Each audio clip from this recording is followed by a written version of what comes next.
It's so interesting to talk with our physical friends because we love you very much, have such a warped view of reality. It's so warped. It's like you have a big house and every room is beautifully furnished and immaculately tended to and technologically brilliant. It's just this fabulous house with this incredible view, surrounded by the most beautiful plants. And you have decided to live in the closet with the vacuum.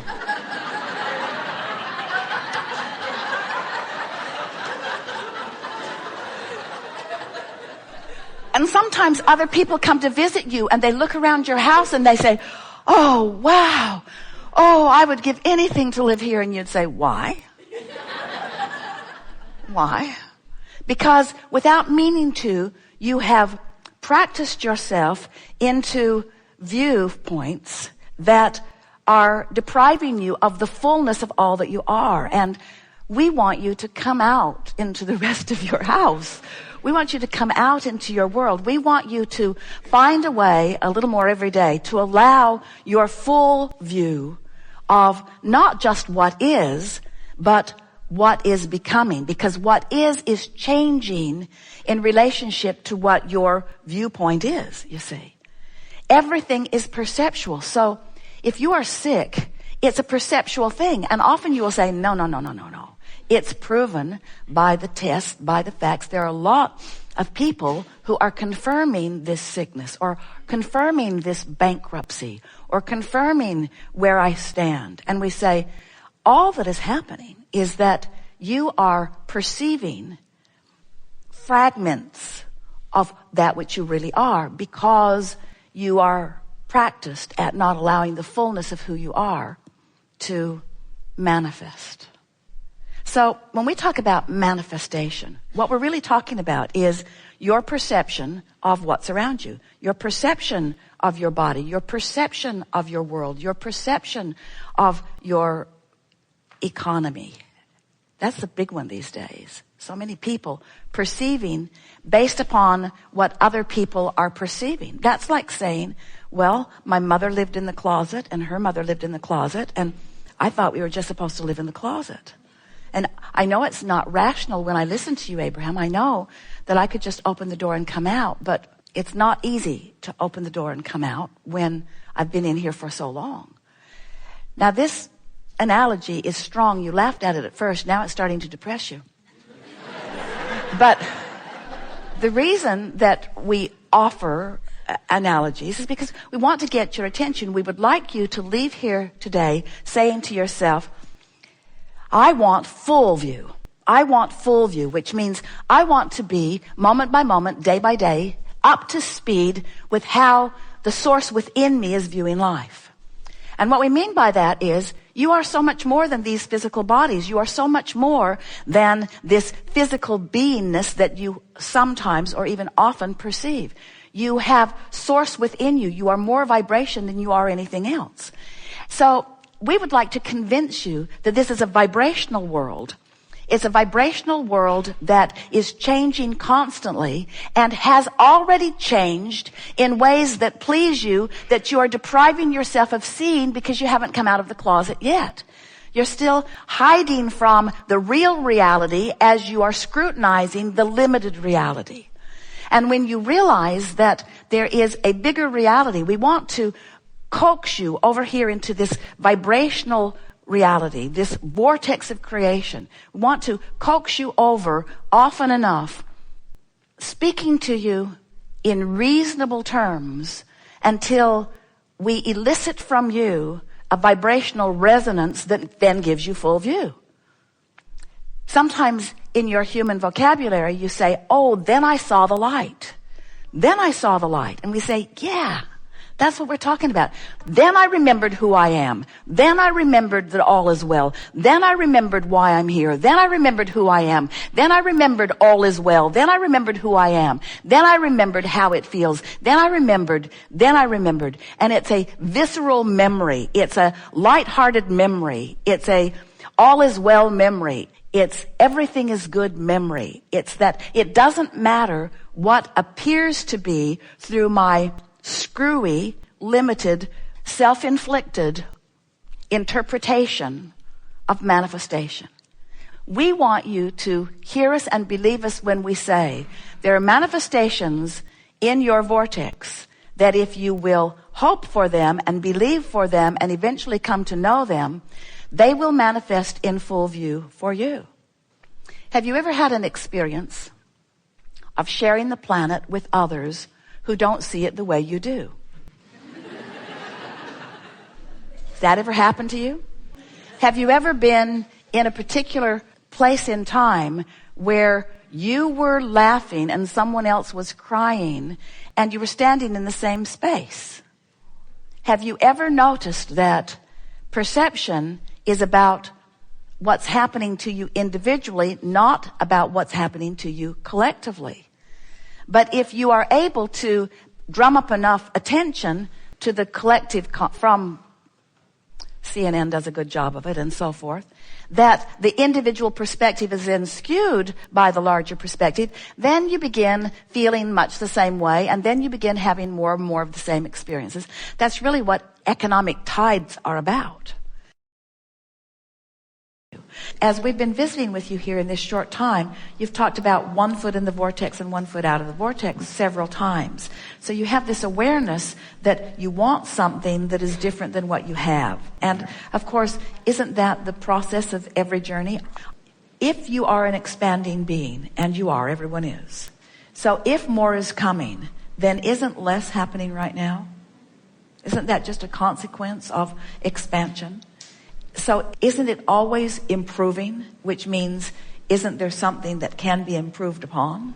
So this is where the complete acceptance and making peace with what is. And it's about putting your emphasis on where you're going. The emphasis, not your undivided attention. We're not asking you to not live in the world and not be aware of your body. But the emphasis on where you're going. The emphasis on where you're going. Okay.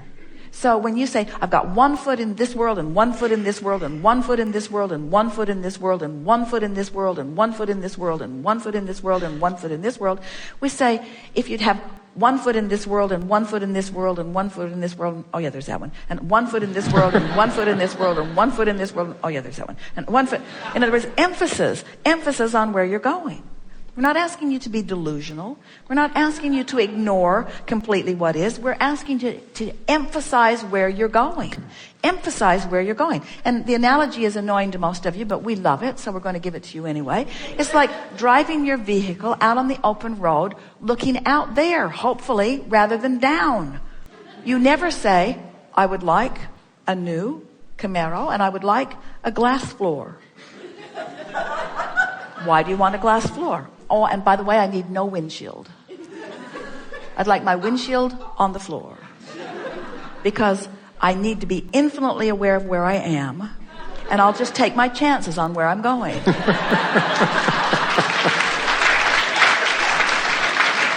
Which is exactly the way a lot of people live. They are so infinitely aware of where they are that they're just taking their chances on where they're going because they're not looking where they're going. They're not feeling their way, you see. The thing about your human experience is you have come to allow what is to dictate how you feel. So you've let the manifestation that matters most, which is the emotion that you feel, be dictated by things you can't control. By how it's stacking up. Do you know that collectively you are creating this world, so you share it with a lot of other people. So you cannot control what every one of them do. You can't control what any of them do. So if your happiness is dependent upon what any of them or all of them are doing, then your most important manifestation, which is the way you feel, is out of control to you. And that's what you've come to understand. You've come seeking the freedom from the bondage of the resistance, which is always self-imposed. That's what you've come to understand. You've come to understand that you can manifest joy no matter what now, no matter what now, no matter what now, no matter what now. And when you figure out how to manifest joy because of the power of your focus, then what happens? Then you become the deliberate creator that you came to be, that you were born to be, that you still are even though you've forgotten. Then you become one who is in control of your vibration vibration. And when you're in control of your vibration, you're in control of your point of attraction. So when you're in control of your vibration and you're standing in vibrational alignment with all that you have become, then the manifestation has to shift.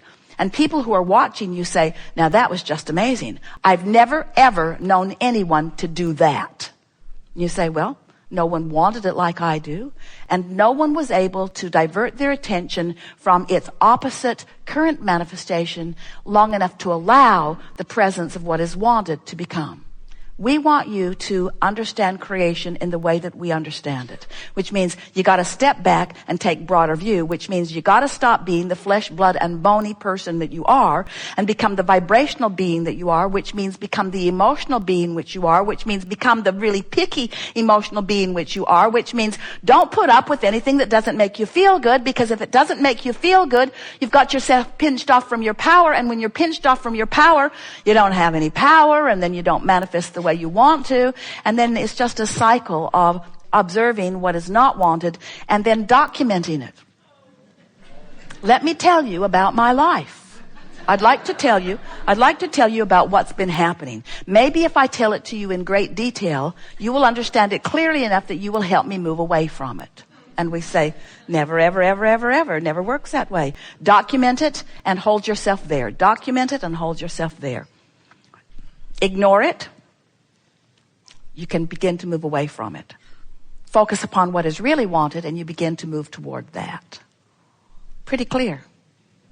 In other words, if you could listen as a collective consciousness to 30 days of good news about your economy, it would become a global reality. You don't have to wait for them to figure that out. It can become a personal reality, you see. You don't have to wait for anyone to figure out. You don't have to wait for the manifestation that you've been observing to improve before your mood improves. In fact, that's backwards of what deliberate creation is.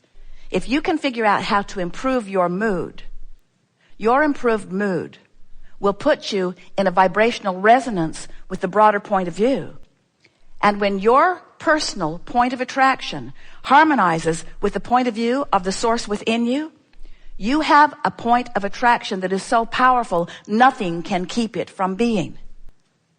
But if you let your point of attraction get separated from that larger view, there's not enough action in the world. You cannot buck your own current, you see.